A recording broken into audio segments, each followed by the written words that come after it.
皆さん、瀬戸内寂聴です。よから今日は少し下品な話をいたしますよ。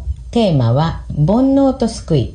日本の皆さん、この2つをきれいことにしすぎてだいぶ人生損してますよ。まず申し上げますけれどね、煩悩を捨てなさいなんて説法を素直に信じて落ち込んでる人がいたら、それは半分カモにされています。人間から煩悩を取ったらただの抜け殻です。色気を抜いた私小説みたいなもので誰も読みたくない。恋をしたい、お金が欲しい、認められたい、楽したい、老いたくない、死にたくない。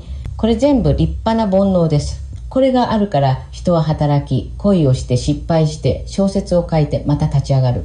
煩悩こそ人間のエンジンです。問題は煩悩そのものではなく、扱い方がど下手なことです。例えば恋、相手を独占したい、ずっと一緒にいたい、裏切られたくない。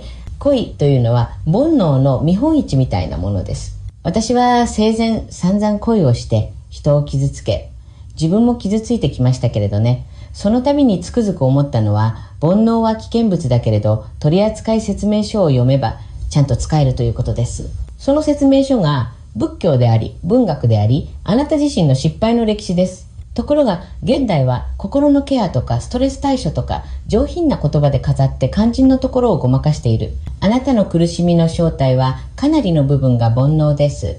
それを疲れと言い換えて寝れば治ると信じているから、いつまで経っても同じところでつまずくのです。仏教は、昔からずっとこう言っています。苦しみの原因はあなたの心の中にある。これはあなたが悪いと言っているのではなく、取扱説明書も読まずにフルパワーで煩悩を回しているから機械が壊れそうですよという注意書きです。では救いとは何か、ここをね、日本人はきれいに誤解している。救われるというと突然すべての悩みが消えて、ニコニコと悟りきった顔で誰とも騒わず怒らず欲もなく生きていく、そんな状態を夢見ている。でもね、それはほとんど人間やめます宣言です。そんな悟り私はいりません。多分皆さんも1週間で飽きます。私が思う救いとは、煩悩を抱えたまま少し自由になることです。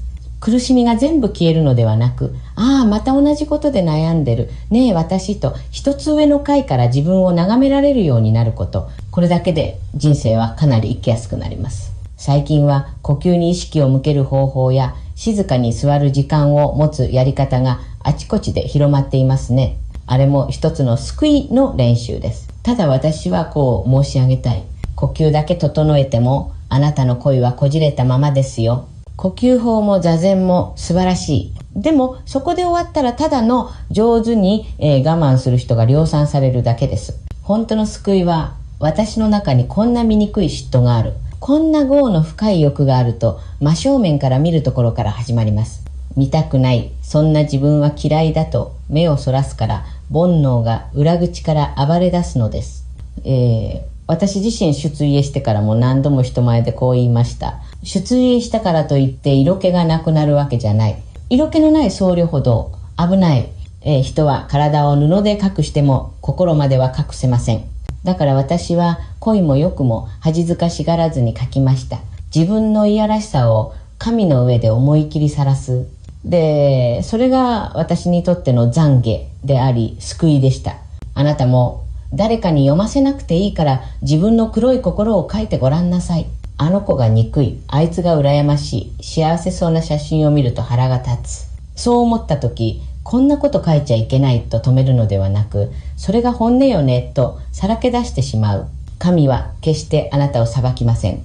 仏様より優しい。そこから、少しずつ心の風通しが良くなっていきます。最近、自分を肯定しましょうという言葉が流行って言いますけれどね、あれも半分は正しくて半分は甘い。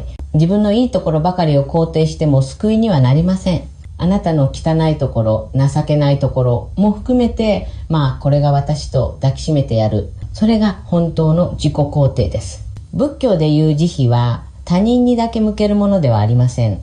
まず自分の汚さに向けて、よくここまで生きてきたねと言ってやることです。そこまでやって初めて他人の愚かさも許せるようになる。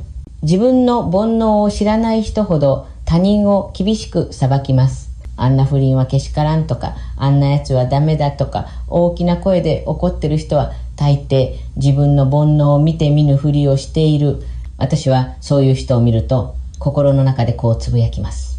あなたもきっと同じことをしたいのね。煩悩を正直に認めると他人に対して妙な優越感を持たなくなります。あの人も私と同じように迷っているのだと思えるようになる。それが社会的な意味での救いでもあります。人は自分の心の闇を認めた分だけ他人に優しくなれるのです。では、ここで少し意地悪なことを申しましょうか。世の中の心を整える流行が本当に人を救っているのか、私は少々疑っています。静かに座って呼吸を整えた後で、あなたは何をしていますか？また、同じブラックな職場に戻り、同じように自分をすり減らしているというのであれば、それはよく働くための気分転換であって、救いではありません。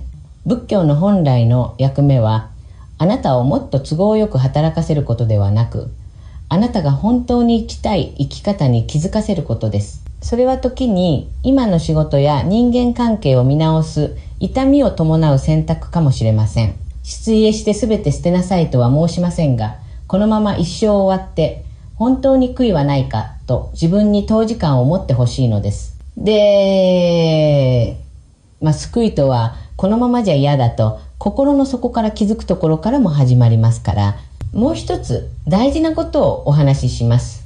救いは必ずしも大げさな出来事ではありません。第五徹底の瞬間が雷のように落ちてくる人はめったにいない。多くの場合は、あれ、昔ならもっと怒っていたのに今日は少し落ち着いていられるなとか、前は嫉妬で眠れなかったのに今は眠れるといった小さな変化です。つまり同じ煩悩だけれど前より私を振り回さなくなっている。この細やかな変化に気づける人がじわじわと救われていきます。私なんか全然成長していないと嘆くにほど、実は少しずつ変わっています。自分に厳しすぎるから見えないだけです。時々は過去の自分を思い出してみてください。昔のあなたなら今の問題をもっとこじらせていたでしょう。で、それをしなかっただけでも立派な一歩です。最後に煩悩と救いについて私なりの結論を申し上げます。煩悩は敵ではありません。むしろ仏様からの課題付きの贈り物です。恋の苦しみも嫉妬も怒りも全部、あなたはこれをどう料理しますかと問われている材料です。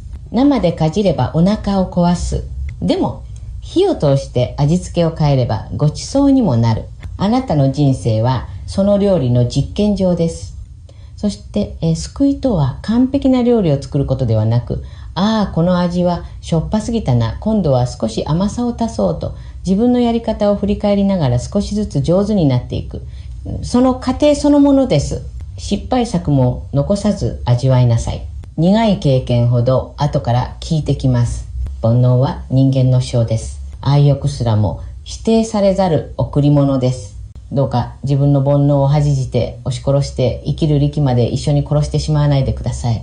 その代わりその煩悩で誰かを深く傷つけてしまったならきちんと謝ること、懺悔すること、そしてその痛みを物語に変えたり、誰かを思いやる力に変えたりしていくこと、書くこと、祈ること、誰かの話を聞くこと、そういう小さな行いの積み重ねが救いの正体です。あなたはすでに煩悩まみれで救いの入り口に立っています。あとは勇気を出して自分の心の闇に明かりをつけるだけです。